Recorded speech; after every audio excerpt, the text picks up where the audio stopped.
Hi guys, this is Neetu signing in as the Happy Tour. Well, today I'm going to cover parts of speech in a nutshell. The reason is because we've been talking so much about grammar and it's difficult to do that in a video format. So I thought I'd share my screen with you guys and show you all the parts of speech. Now, why are they important? Because, a sentence is made up of all these parts of speech. So subject plus verb plus object is equal to a sentence. Now let's take a look at the subject. Rahul, verb is plays, that's the action that's happening, and football is the object. Okay, that is a result of the action.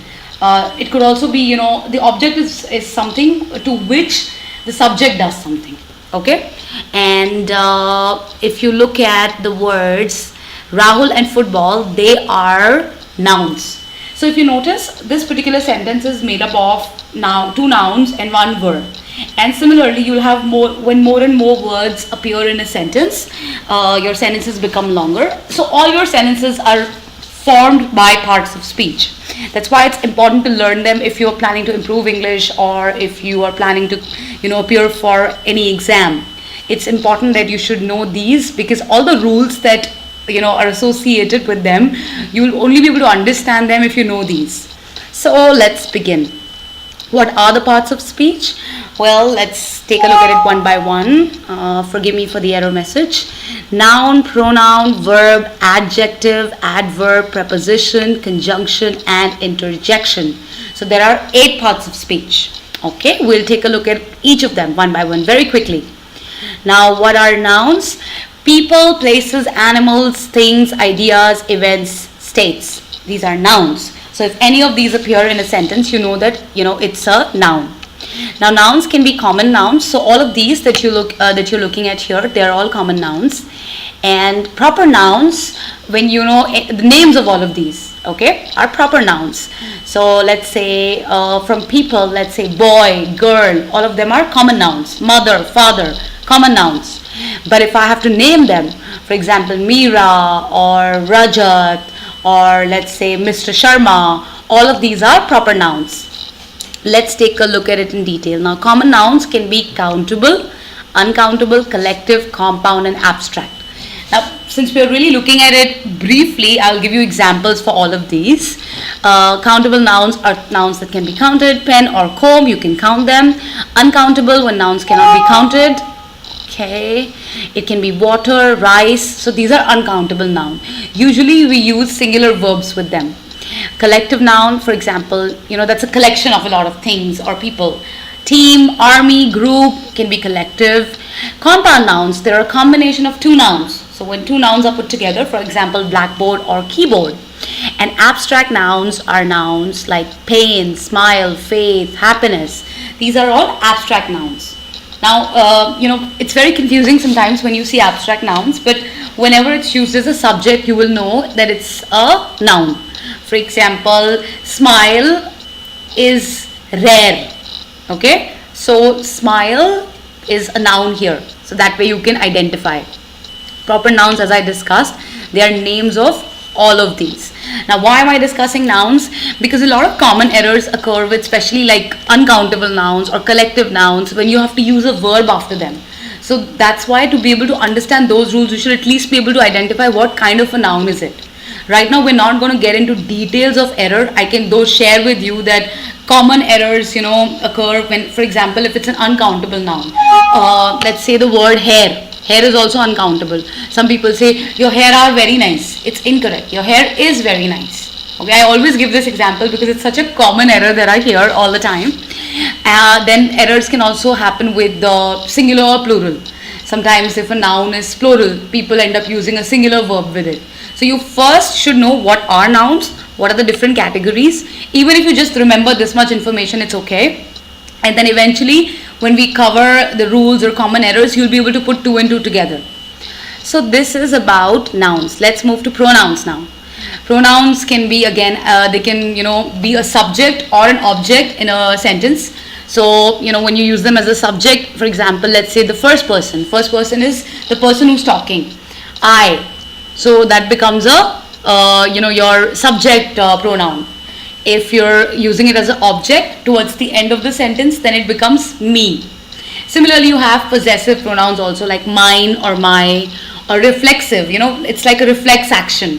When you throw a ball and you get a reflex action, it's myself. I'll give you an example. I thank myself for learning English.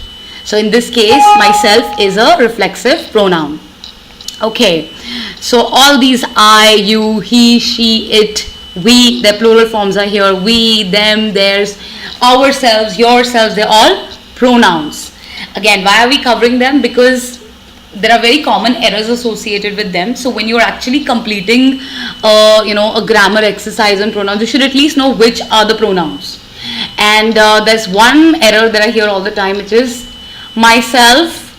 For example, myself Neetu. Now this is incorrect.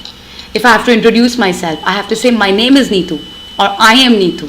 So in this case, I'm using the pronouns I or my. But I will not say myself Neetu. That's grammatically incorrect. So that's a very common error with pronouns. Okay, since we know the examples, let's quickly take a look at verbs. Verbs can be action verbs. Now, verbs are words that describe an action. For example, jump, cook, and sleep. And then you have stative verbs, which talk about a state. For example, love, think, hear, and see. Now, these are stative verbs are verbs that you can't really directly see them happening, but they are still happening. So that's why they are stative verbs. A common error is a lot of people use these in ing form. Okay, so let's say loving, thinking, hearing, or seeing. If you're using them as verbs, then don't use them in an ing form. You cannot say things like I'm hearing you. You have to say I hear you. I'm loving the food. Incorrect, grammatically incorrect. I love the food, because the logic is that ing is a form that happens for a very short period of time. Okay, and these verbs, they always happen for a long period of time. If you love someone, you love them for a long time. If you say that I hear you, means you're able to hear me. You're not just listening to me for some time and then you're stopping it, right? Listen though is an action verb, because listen is something that you're consciously doing. Hear is something that just happens on its own. Okay, so remember that stative verbs cannot be used in an ing form. It's grammatically incorrect. Even words like understand, you can't say I'm understanding you. I understand you.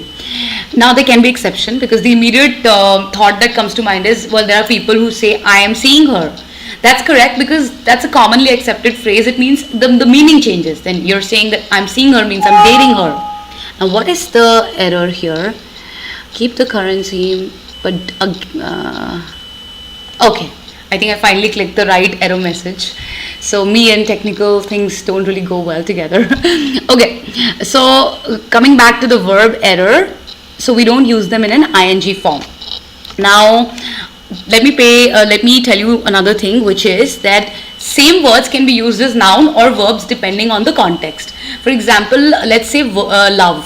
Okay, if I say I love him, so in this case, love becomes an action, becomes a verb in between. Okay, so I love him, love is a verb.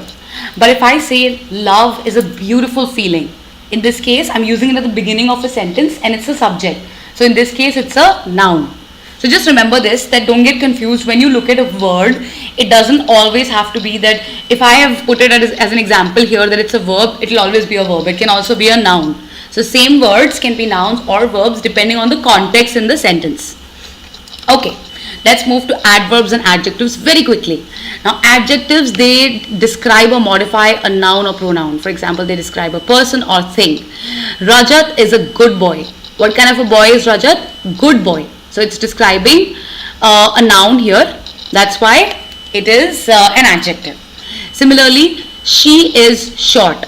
Again, it's describing a pronoun here. It's describing she. So it is again an adjective. Adverbs, they describe or they modify another adjective, adverb, or another verb. Now in the first sentence, Mahesh eats fast. It is modifying a verb. It's how does Mahesh eat? He eats fast. Eat is a verb, so fast is an adverb. He is very sweet. Okay, so what is it modifying here? Sweet. He is sweet. Sweet is an adjective. How sweet is he? He's very sweet. So very is an adverb. It's modifying an adjective here. He walks quite slowly. Now slowly is an adverb. And quite is also an adverb because it's modifying another adverb slowly. How does he walk? He walks slowly. So slowly is an adverb. Quite is also an adverb.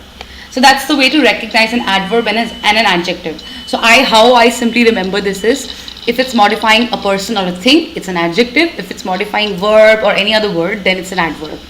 Okay. Alright, now let's take, okay, there's an attention message that I've put here. Same words can be adjectives or adverbs depending on the context. The training is scheduled for late evening.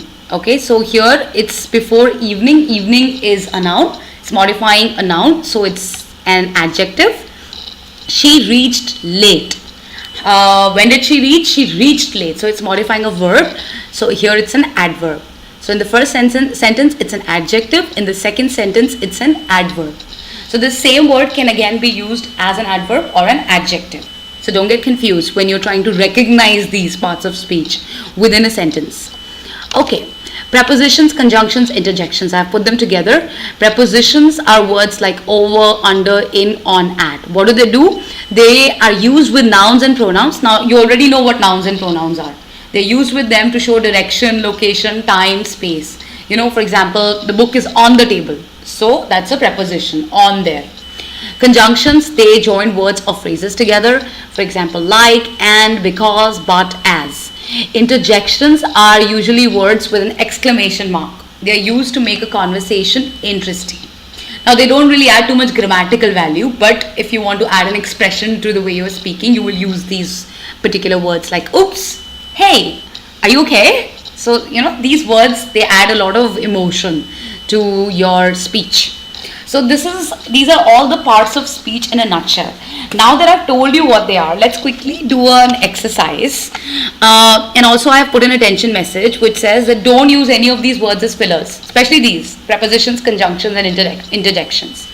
Now what is the exercise all about? The exercise says, here's a sentence, you have to identify the parts of speech. Now which word is a noun, which word is a pronoun, and so on.